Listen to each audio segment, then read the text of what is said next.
This is the Untitled Film Project Podcast. We're going to need guns, lots of guns, because we're talking John Wick 4.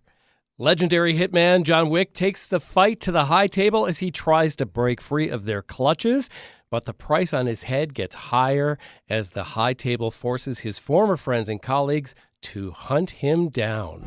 John? Kane. They gave you my name. Yeah. I'm sorry. Me too. We'll get into John Wick 4. Some people saying the best of the franchise. We shall see. We'll also have the big question. What song, the second you hear it, reminds you of its movie? And we're also going to announce the winner of our John Wick Blu-ray giveaway. The first 3 films on Blu-ray to add to your collection.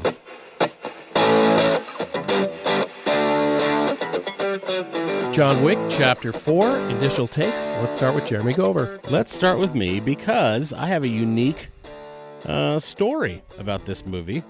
I knew we were going to go see John Wick 4, obviously, during the screener. Jimmy, you and I saw it together.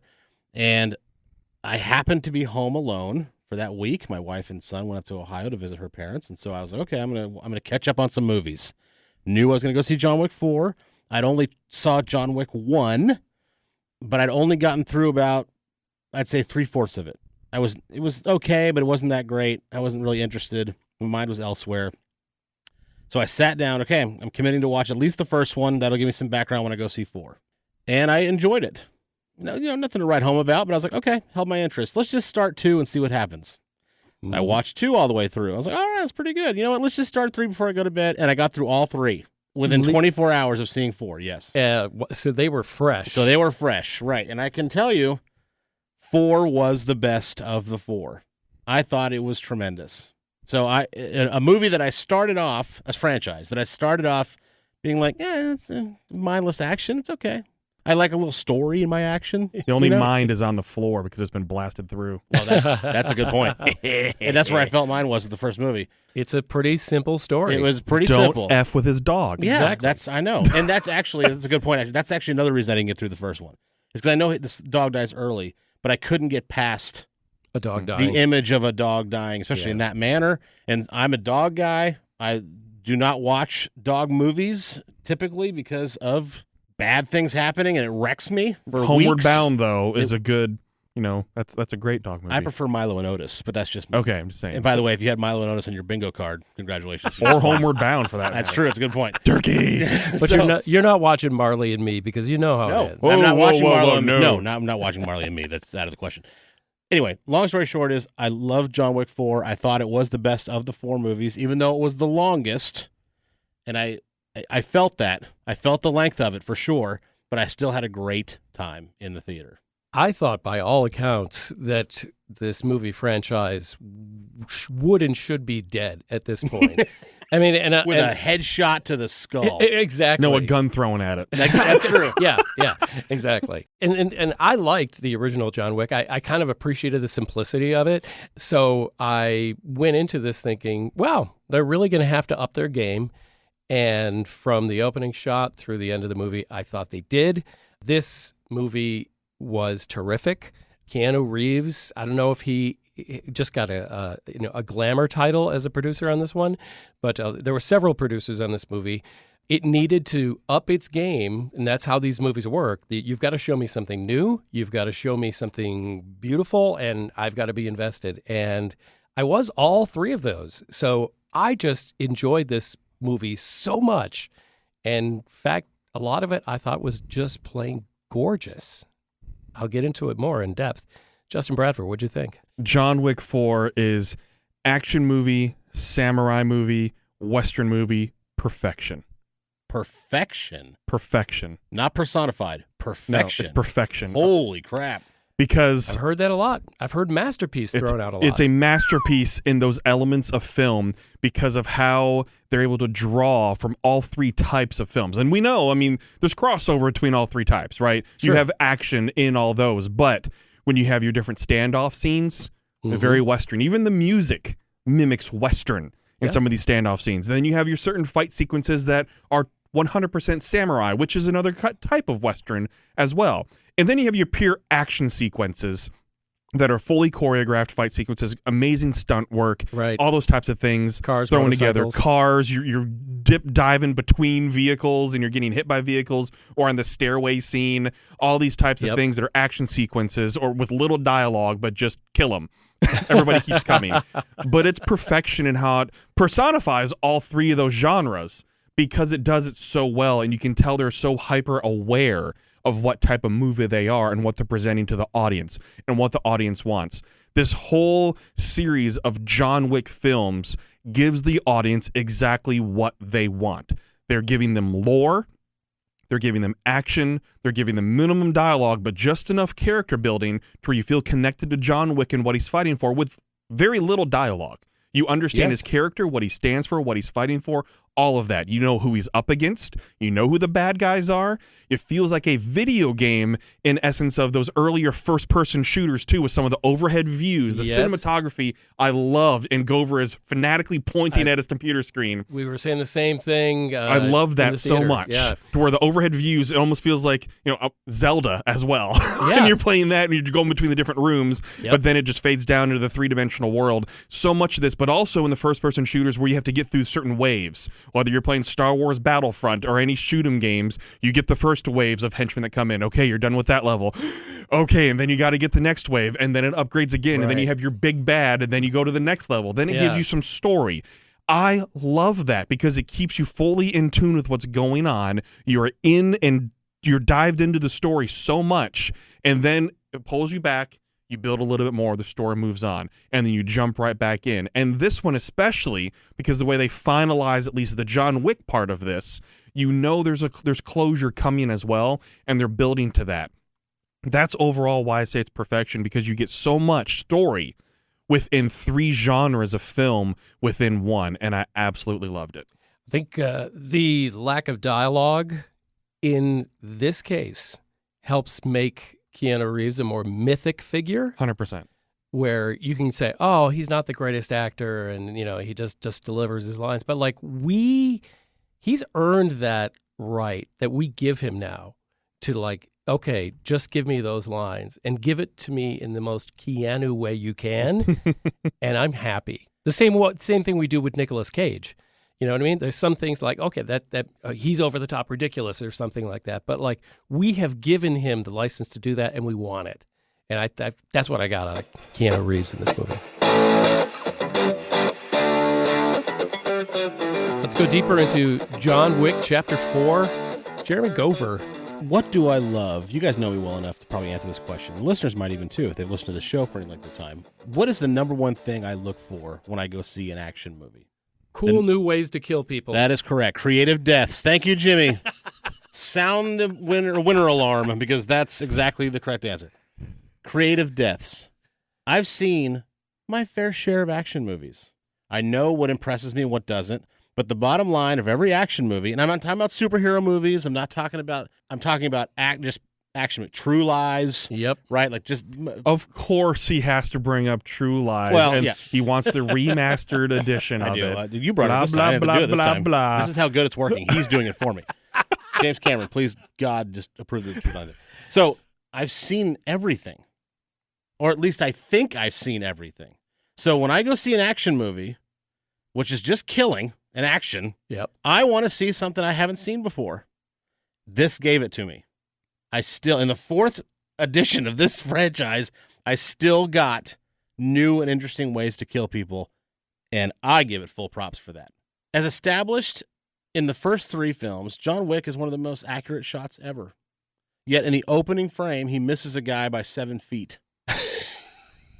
It was a note of mine. I don't know why. You're talking when he's riding the horse? Yeah. Oh, wait, they're riding horses. Wait, I understand that, but he's picking off guys left and right, and then all of a sudden it's 7 feet wide. No, he's riding horses in the desert. Yeah. Against other people riding horses. He's wearing a black 3-piece suit. Yes. Vest, tie, everything. Sure. In the desert. Right, but the other shots were fine. God, how much did you take off for that one? I didn't. I just wanted to make sure I brought it up. So my last note here for my deeper dive is, let's hear it for Chirrut Imwe. In Rogue One, Donnie Yen is awesome as a blind Jedi. I am one with the Force is one with me. That's correct. And he is in this as a blind character to the point where I'm thinking, is he really blind? He's not really. But I'm saying, like, is he really blind? Like, that's crazy. So, but he was outstanding. And I would venture to say I would line up to go see John Wick 5 / whatever they're going to call it if he got the spinoff series. He sells tickets for me. He stole the show in many parts of this movie. Absolutely did. Absolutely wonderful. So, I'm sorry. Donnie Yen is my gosh. Sorry. So along with the casting, I love how we got to see Hiroyuki Sanada, Donnie Yen in there as well. Like two fantastic samurai action stars as well with their fight sequences, the choreography. We got to see Hiroyuki in Bullet Train as well, if those of you remember, which I fairly liked. These two hated. But Donnie Yen overall, a strong word, but we didn't care. You didn't care for it. Yeah. I thought it was fun, at least. But Donnie Yen, again, he stole the show so much because when you think of the level of acting he's having to portray, plus the stunt work that he's pulling off as well, too, which I don't know off the top of my head if he did everything or not, but either way, you could tell he was doing so much of his own in there because he's done it before, like with Rogue One and so many other movies that we don't even see in the U.S. That he's been a part of. I would venture to say that if you told me there was another Donnie Yen movie coming out that was not part of the John Wick series or Star Wars, but he played a guy who was blind, who was lethal, I go, I'm in. Let's go see it. Yeah. Now, another one, too. I didn't know this. I did not know in terms of this character because I didn't recognize her, but there's a pretty big music star that was in this, and that was Hiroyuki Sanada's daughter. So who was playing the violin in the park or something? No, in the hotel concierge. The hotel concierge. Rina Sawayama has over 400 million plays across streaming services, and her critically acclaimed debut album, Sawayama, ranking over 50 Album of the Year list in 2020. She's a Japanese-British pop superstar. Oh, that's a neat little aside. I didn't know that. So I'm just clicking through IMDb, and I'm like, wait, what? I just didn't know that part. And if anything, too, how they're setting up potentially for another one. She's obviously doing plenty of crossover into acting, and they're setting up for her to be the protagonist potentially in the next one. If her and Donnie Yen could get together and form a John Wick-esque team, I am here for it. Because here's the thing, and when you look at her IMDb, here are her credits. John Wick Chapter 4, actress. Everything else before that, music video. This was her acting debut in terms of big screen stuff. Okay. She did a TV series of 2 episodes back in 2019, but in terms of big screen, this was her debut. Other than that, it's been music videos. Nice. So pretty good debut in terms of what she had to pull off. It wasn't just a side role. She had fight sequences. She had to pull off being shot, walking on that as well. And then her dad's dying in front of her. And emotional. There. Yeah, so there's a lot of drama there. I like it. The casting was great. I love the variety of cast that we got. Also, in terms of casting, Bill Skarsgård. I enjoyed Bill Skarsgård as I renamed his character Evil Chad. Maybe that's redundant.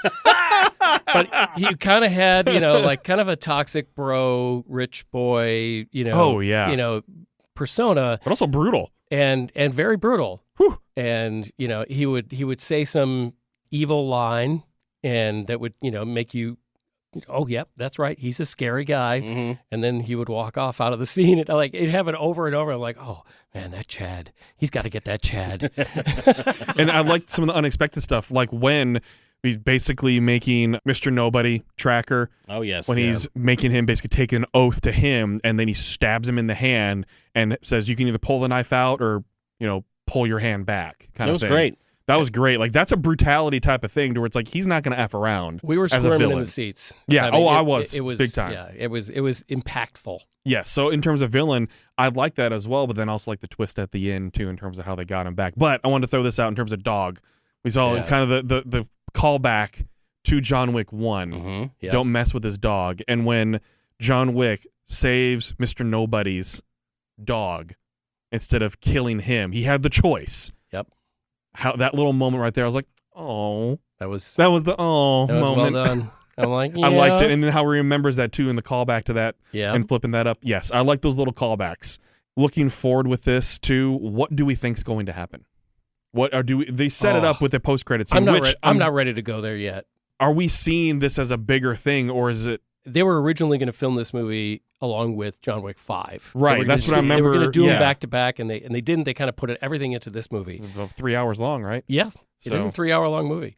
I mean, I think definitely they were setting up Kane to kind of be a part of the next thing, and we would all welcome that. Well, because more than anything is the world building. Yeah, I think, especially for an action movie, how often do we get world building? We get that in fantasy, we get that in sci-fi, we get that in superhero, but in action movie of world building, they've done an incredible job of world building here to the point that I see of the very few negative reviews on Rotten Tomatoes. I'm talking very few because it's a 95% positive on both critic and audience, which says so much for how this movie's being received. Loved. But a few of them are saying negative things on the world building or not believable. I'm like, it's not supposed to be believable and realistic. That's not realistic. Did you expect realism? It's supposed to be ridiculously not realistic. He climbs those stairs and battles 127 villains, falls back down the stairs, and is not tired. Right. It's not believable. He falls everybody. off a building onto a van, bounces off of it, and gets back up. Right. Just because he has a Kevlar suit? No. I like the tired example better because I get tired walking up 5 stairs. But I'm well, just that too. But I'm just saying, like, so that's why. If the one critique, I think I may have actually turned to Jim and I was like, he's not tired. We're tired when we put on our skates, Gopher. Thank you. That's my point. So I was very sympathetic to him falling back down the stairs. I was exhausted getting to my seat. But if anything makes me roll my eyes more, it's when a critic is saying about an action movie like this especially, where they built a whole fantasy world of super assassins. No, that they say it's not real. I love that it is a fantasy world. I love that. You can completely step out of, like, where are all the news crews? What about police? Like, I love that they don't just... There's an office in the Eiffel Tower. We're not even going to bother with that. You know what I mean? And that over-the-top ridiculousness of this world is something that I think they just did super well in John Wick 4, and I love this world with a few exceptions. Like, it's beautifully over-stylized, over-saturated hyper-reality that, I mean, to me, I thought this was one of those movies where there was not a scene that I didn't think looked beautiful. I'll take it one step further and say that I just love the idea of the world. Not that people are killing each other because of whatever, but the fact that there's like you play tag at school, in elementary school, and there's a home base, and you can't be touched. Right. That's what the Continental is. The Continental is home base. You cannot. He puts his hand in one of the movies. I can't remember which one. I saw them all at one time. Yeah. He puts his hand on the stairs before he gets basically executed. Like, he's safe now. And if you break those rules, you're kicked out of the game. And they respect the rules, except for that one moment. There's still rules, even in this chaotic world. And I love the idea that even in that, with this line of work, there are still rules. There's guardrails. Yeah. And they're pretty spectacular. Yeah. And it's rather freeing. You know, I like it. Yes. A rave is going on, and it takes forever for the people raving for them to realize, oh, there was a gun sequence going on. By the way. Hilarious. And finally, So oh, funny. God! They're like, I'm sorry, but Marshmallow's got a heck of a beat going right now. And, like, I know there's people killing each other all around me, but I just can't stop this groove. All right, so if you had Homeward Bound, Milo and Otis, and Marshmallow on your bingo card, you have won.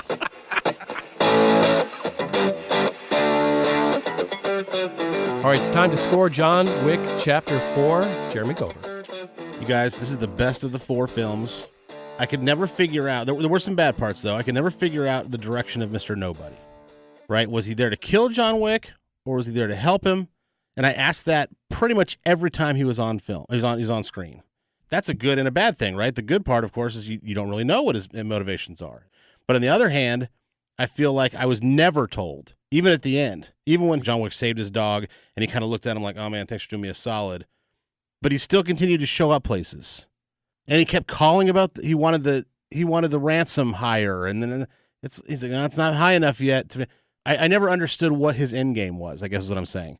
And so therefore, I feel like that's a major character you introduced, and then he didn't pay off at all. So I had a problem with that. Again, not a big problem, but just that's something I noticed. I spent time thinking about that in the theater. But at the end of the day, I loved it, and I cannot wait to go back and see it again. It was that fun. 7.0. I really think Keanu Reeves and the people behind John Wick Chapter 4 rode the movie in the sweet spot of that lethal ballet and tales of revenge and honor and friendship and loyalties. That whole mythos was just, I think, really enticing for this movie. It gave it a lot more than just, kill count. It was a beautiful movie to watch. I absolutely enjoyed this movie. My only complaint, and I almost can't complain because I still enjoyed the things I'm complaining about, but occasionally bad guys or John Wick with a conversation with another, they'd be throwing out like almost fortune cookie type phrases back and forth to each other, and those were a little tiresome, but then, a second later, boom, boom, boom, we've got a great action sequence going on. So I thought this was absolutely by far the best of the John Wick series, and the 3 hours went by very fast for me. I am giving this within its genre for what it was supposed to do. It was great, and I'm giving it an 8. Bradford. Like I said, I believe it's action, samurai, Western perfection, especially when you look at today's types of movies with what's a Western, what's a samurai movie, what's an action movie. It delivers on everything that you absolutely want and then some. And then some becomes the story building, the lore, the world building on it, which is something that we just don't get with action movies. Yes, it's a turn your brain off type of thing, but you don't have to. You can actually get within the story and care and enjoy the world that has been built. Like the radio station that they have, their own communication devices, the underworld with the homeless. There's so many different aspects of the John Wick series overall. I do believe, again, this is the best one. This has amazing fight sequences. The stunt performers and stunt coordination, if you just look at the people involved, it's like over 50 people. You see this, and I'm appreciating the fight sequences so much because of what it takes and the work it takes to pull these fight sequences off.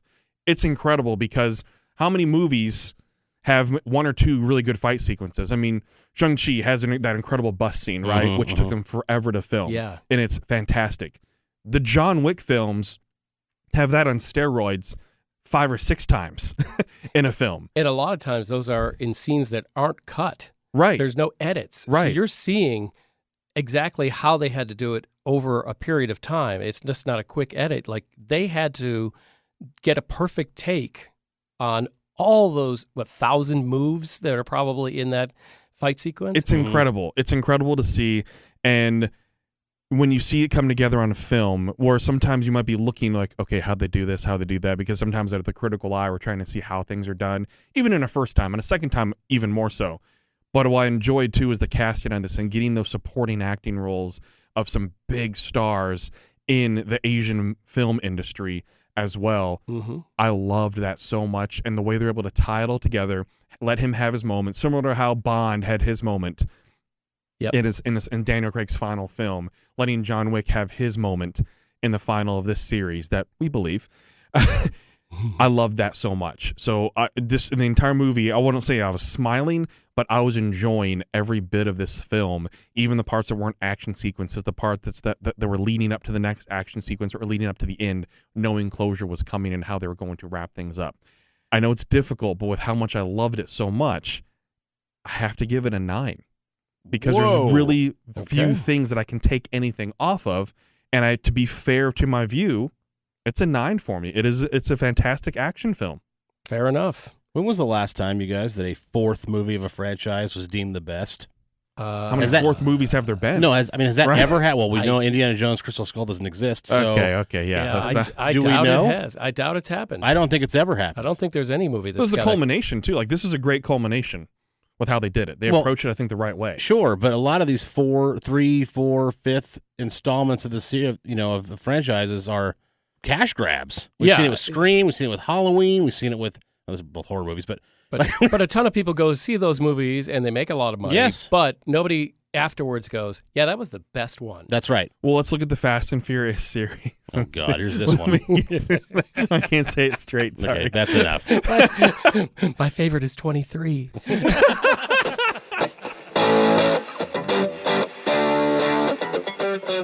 All right, we've scored John Wick Chapter 4. It's time to get into the big question. And don't forget, we have the John Wick 3 Blu-ray set that we're going to give away in just moments. But first, what is our question? Our question is, What song, the second you hear it, reminds you of its movie? Well, for me, this is one that it's been used in sports now. It's used in so many different things. But when I say it, and then when you hear it, you'll know exactly why. And that's Battle Without Honor or Humanity. Boom, boom, boom. That one. But it was originally an instrumental piece, a rock instrumental piece by Japanese rock musician Tomoyasu Hotei. And it was featured in another film, New Battles Without Honor and Humanity. But it was Quentin Tarantino that brought it over to the U.S. and made it that. That's what you hear so much when you associate with Kill Bill. Yes. That song right there does it to me all the time. But I hear it so much used in commercials, in sports. I mean, I know different sports teams have used it for just that lulling moment before the team takes the ice or the field. It's because it's a great driving beat as well. It's hard for me to consider it score because it's a song. It's a rock song because the way it features the guitar so heavily as well. That's the song for me. I also have a song that almost psychs you up, and it gets used in other places. Sandstorm, Darude. That is I would, yes. My suggestion is replace Sandstorm with Ride of the Valkyries.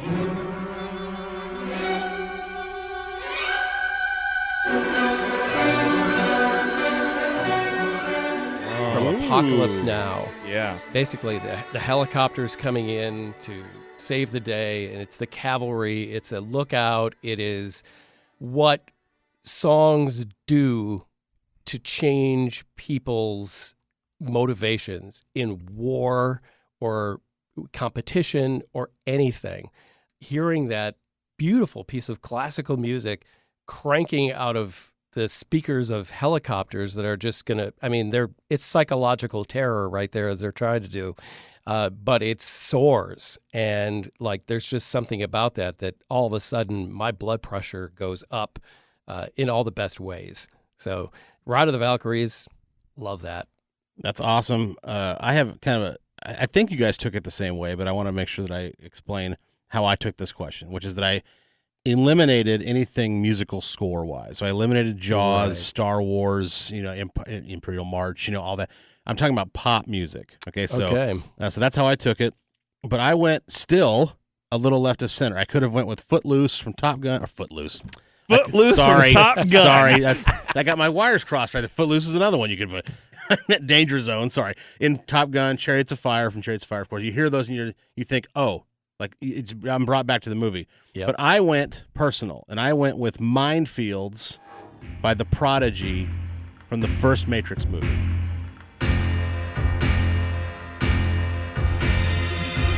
This is dangerous.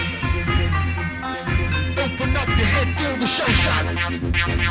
When I heard that soundtrack, I listened through it all the way through like I always do, at least the first time, and I was stunned by how great it was, and it was an instant re-listen for me for weeks on end. When it comes on, whether it be on Fat of the Land, which is the Prodigy album it appeared on, or I hear it in pop culture or whatever the case is, or even hints of it, the first thing I think of is The Matrix. It's the first thing I think of, and therefore that answers the question for me. So my answer is a little bit left to center. It's Minefields by The Prodigy. All right, I think it's time to give away John Wick Blu-rays. First 3 films, our first giveaway of the Untitled Film Project Podcast. That's right. And we did this, Jim. We did this because we thought, okay, what's a really cool way to not just promote the show and kind of extend our reach, of course, but also we want to give back to the community who has been listening to us and subscribed to us and interacts with us and all that stuff on social media, and of course, listens to the show on Spotify or iHeart, wherever they get their favorite podcasts. So we put together this Blu-ray/digital bundle. So you're going to get John Wick 1, 2, and 3 on Blu-ray, and then you're going to get the digital code as well for all 3. So if you collect physical, which we all believe in, then you can have that. But if you just collect digital movies, you have that too. So either way, it's a win. We had numerous people come in and qualify, whether it be subscribing to the podcast, following us on Instagram, following us on Twitter, playing the John Wick 4 bingo card that we did, which was super fun. This is great. Yeah, so we had a lot of people come our way. We want to thank each and every one of you. We hope you stick around. even if you didn't win.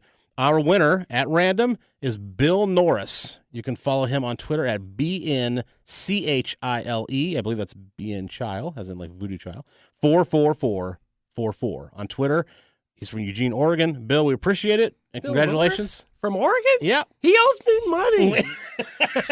Well, he's about to get John Wick DVDs out of you. So we thank you, Bill. We'll Bill. reach out and we'll contact you, and we'll see how we can ship your Blu-rays for you. So congratulations to him. Thank you, everybody, for participating. We're going to do more of these, so don't go anywhere. We'll bribe you to listen. We love your interaction. We're not against it. There's a whole bunch of stuff that I'm sure you want to weigh in on. Hit us up at Untitled Film Project Podcast on all the socials. We hope you've had the time of your life. That's another good one. Thank you for listening to the Untitled Film Project Podcast. To support the show, please rate, review, follow, and subscribe. Original music by Jeremy Schwartz. Special thanks to the Music City Film Critics Association. Editing and post-production by Jeremy K. Gover. Voiceover by Chad Bennett. The Untitled Film Project Podcast is presented in cooperation with iHeartRadio.